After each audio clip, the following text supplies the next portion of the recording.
Hello Clara, ഇത് ഞാനാ, Margaret. Mother, mother എന്നാ വരുന്നത്? ഇനിയും അവിടെ നിൽക്കാതെ വേഗം ഇങ്ങി പോരും മദർ. ഞാൻ വരാം ക്ലാരെ.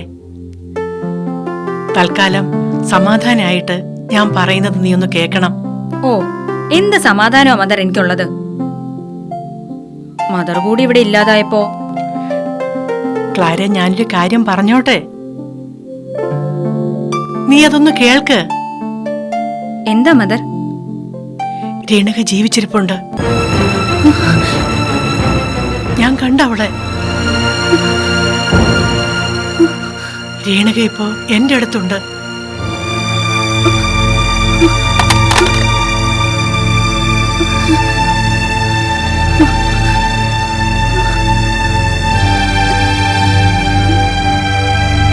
ഹലോ ക്ലാരെ, ഹലോ, നീ എന്താ ഒന്നും മിണ്ടാത്തത്? ക്ലാരെ, ഹലോ, ക്ലാരെ, ഹലോ, ഹലോ.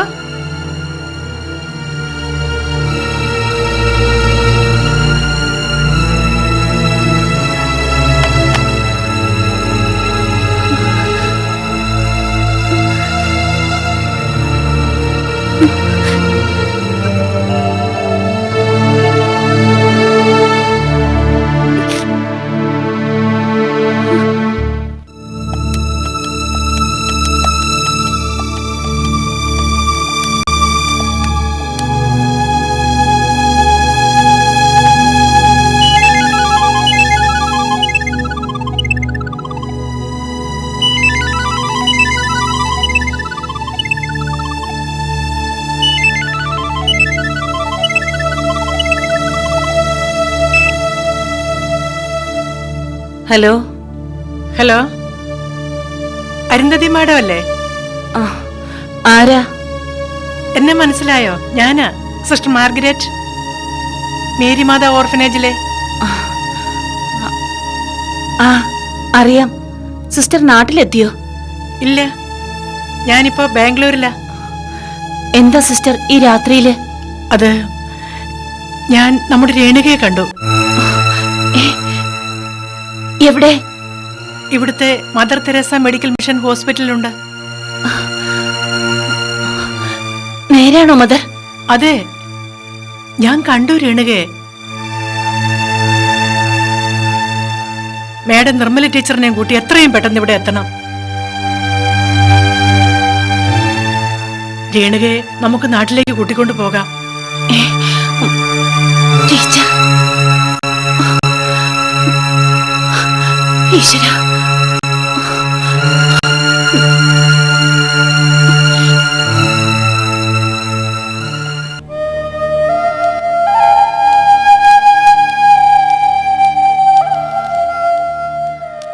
അന്ന് നല്ല മഴയുണ്ടായിരുന്നു.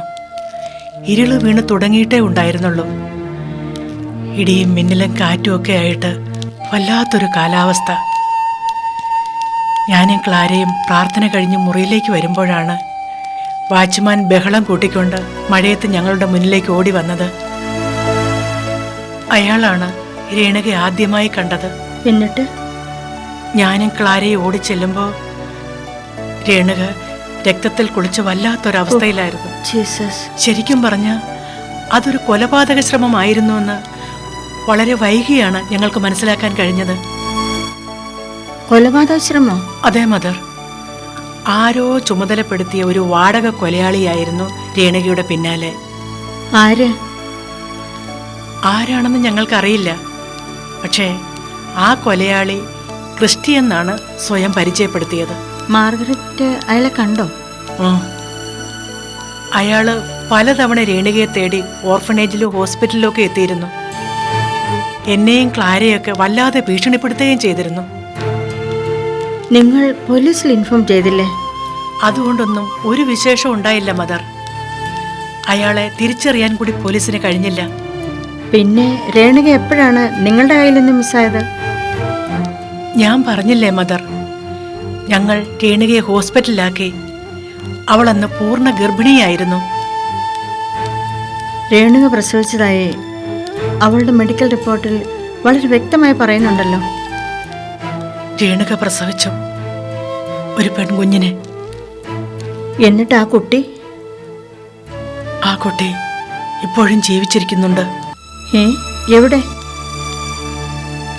ക്ലാര വളർത്തുന്നത് ആ കുട്ടിയെയാണ്. Oh Jesus. തൽക്കാലം ഈ കാര്യം മദറിന്റെ ഉള്ളിൽ തന്നെ സൂക്ഷിക്കണമെന്നാണ് എൻ്റെ ഒരു അപേക്ഷ. ക്ലാര ജീവിതത്തിന്റെ വല്ലാത്തൊരു ഘട്ടത്തിലാണ് മദർ. ആ കാര്യങ്ങളൊക്കെ മദറിനോട് പിന്നീട് ഞാൻ വിശദമായി പറയാം. ഓർഫനേജിൽ രേണുക ഒരിക്കലും സുരക്ഷിതയല്ലെന്ന് ഞങ്ങൾക്കറിയായിരുന്നു. അതുകൊണ്ടാണ് ഞങ്ങൾ അവളെ ആരും അറിയാതെ ഒരു അഗതി മന്ദിരത്തിലാക്കിയത്. പക്ഷേ അവിടുന്ന് രേണുക അപ്രത്യക്ഷയാവുകയായിരുന്നു. രേണുകയെക്കുറിച്ചുള്ള അന്വേഷണ ഘട്ടത്തിലാണ് ബീച്ചിൽ വന്നടിഞ്ഞ അജ്ഞാത ജഡം രേണുകയുടേതാണെന്ന് പോലീസിനും ഞങ്ങൾക്കൊക്കെ വിശ്വസിക്കേണ്ടി വന്നത്. രേണുക ജീവിച്ചിരിക്കുന്ന ഈ സാഹചര്യത്തിൽ ആ ഡെഡ് ബോഡി പിന്നെ ആരുടേതായിരിക്കാം? അതെനിക്കറിയില്ല മദർ.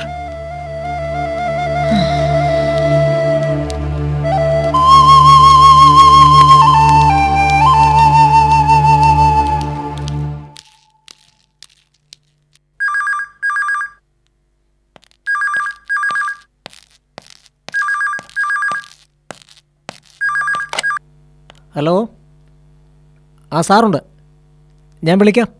ഓക്കെ.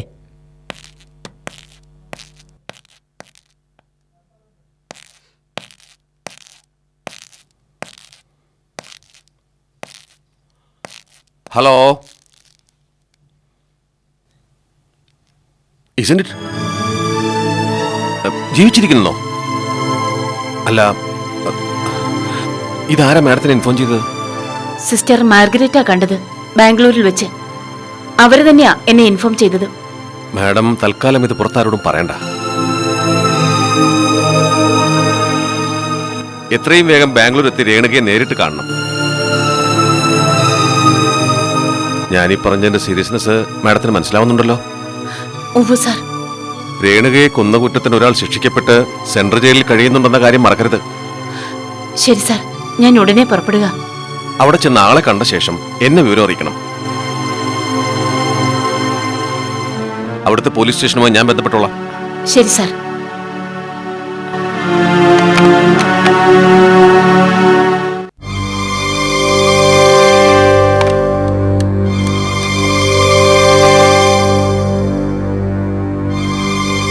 ഹലോ സാർ, ആ സി ഐ രാജ്മോഹനാ സാർ.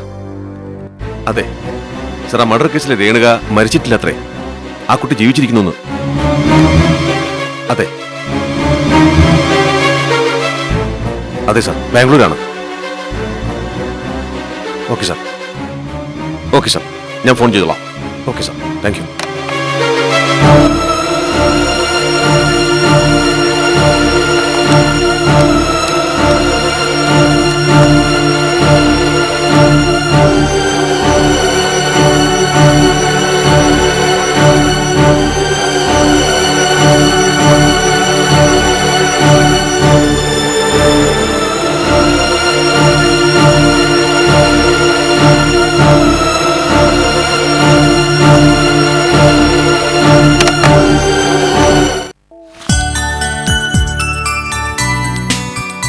നേരാണോ അരുതമ്മേ? രേണു ചേച്ചി ജീവിച്ചിരിപ്പുണ്ടോ? ബാംഗ്ലൂരിലാ മോനെ. പാവം ടീച്ചറമ്മ ഇവിടെ ഇല്ലാതെ പോയല്ലോ. നമ്മളിനി എന്ത് ചെയ്യും? ടീച്ചറമ്മനെ നമ്മൾ എവിടെ പോയാ കണ്ടുപിടിക്കുന്നേ? ടീച്ചറമ്മ വരും. ആ പിന്നെ മുത്തു, രേണുക ജീവിച്ചിരിക്കുന്ന വിവരം ഞാൻ തിരികെ എത്തുന്നത് വരെ പുറത്ത് ആരും അറിയരുത്. മുത്തു ആരോടും പറയരുത്. ഇല്ല അരുതമ്മേ, ഞാൻ ആരോടും പറയില്ല. രേണു ചേച്ചി കൊണ്ട് വേഗം വരണേ. മീനാക്ഷി എവിടെ? മീനാക്ഷിയൊക്കെ അനന്തുകൊണ്ടന്നെ ചോറ് കൊടുക്കുക. മീനാക്ഷിയോട് എന്റെ ബാഗൊക്കെ എടുത്തു വെക്കാൻ പറയാം. ആനന്ദമ്മേ.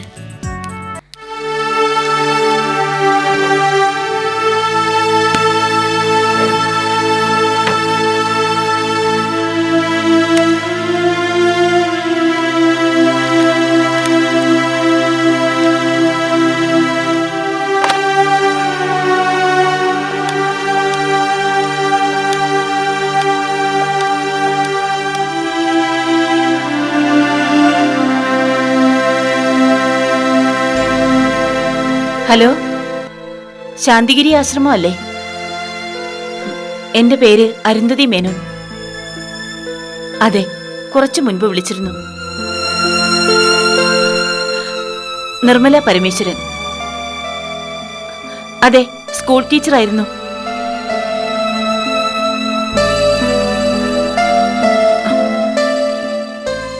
ഇല്ല അല്ലേ?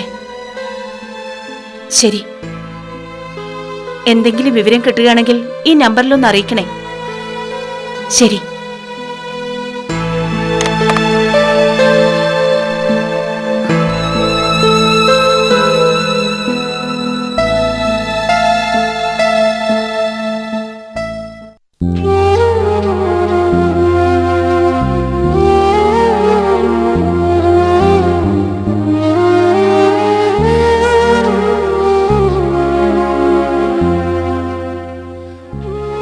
ഇനി എന്നതാ എന്റെ മോടെ മനോഭാവം? എന്ത് എക്സ്ക്യൂസാ ഇനി നിനക്ക് പറയാനുള്ളത്? ശ്യാമിന് കൊടുക്കണ്ട, ടീച്ചർക്കും കൊടുക്കണ്ട. പക്ഷെ ഇപ്പൊ മടങ്ങി വന്നിരിക്കുന്നത് ആ കുഞ്ഞിന്റെ അമ്മയാണ്, അവളെ നൊന്തു പ്രസവിച്ച അമ്മ. എനിക്കിപ്പോഴും അത് വിശ്വസിക്കാൻ കഴിയുന്നില്ല പപ്പ. ഓ, പിന്നെ മദർ മാർഗരറ്റ് കള്ളം പറഞ്ഞു എന്നാണോ? അവർക്കിതുകൊണ്ട് എന്ത് നേട്ടമാണുള്ളത്?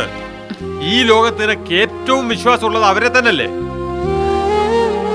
എനിക്ക് കാണണം, കണ്ടു ബോധ്യപ്പെടണം.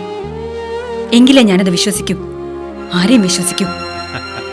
കണ്ടു ബോധ്യപ്പെട്ടാൽ പറ. ബോധ്യപ്പെട്ട് കഴിഞ്ഞാൽ പിന്നെ നീ എന്ത് ചെയ്യും? എനിക്കതറിയണം. പറ. പപ്പ, തർക്കിച്ച് ജയിക്കാൻ വേണ്ടിയിട്ടാണെങ്കിലും നീ അന്ന് പറഞ്ഞ ഞാൻ ഓർക്കുന്നു. സ്നേഹ ശ്യാമിന്റെ കുഞ്ഞാണെന്നുള്ളതിന് തെളിവെന്താണെന്ന്? അയാൾക്ക് ഈ കുഞ്ഞിനെ ആവശ്യപ്പെടാൻ യാതൊരു അവകാശവും ഇല്ലെന്ന്. ഇല്ലെങ്കിൽ മരിച്ചുപോയ രേണുക തിരിച്ചു വരട്ടെ, കുഞ്ഞിനെ നീ കൊടുക്കാവെന്ന്. മദറിനെ തെറ്റിട്ടില്ലെങ്കിൽ, അത് രേണുക തന്നെയാണെങ്കിൽ നീ വാക്കുപാലിച്ചേ തീരൂ.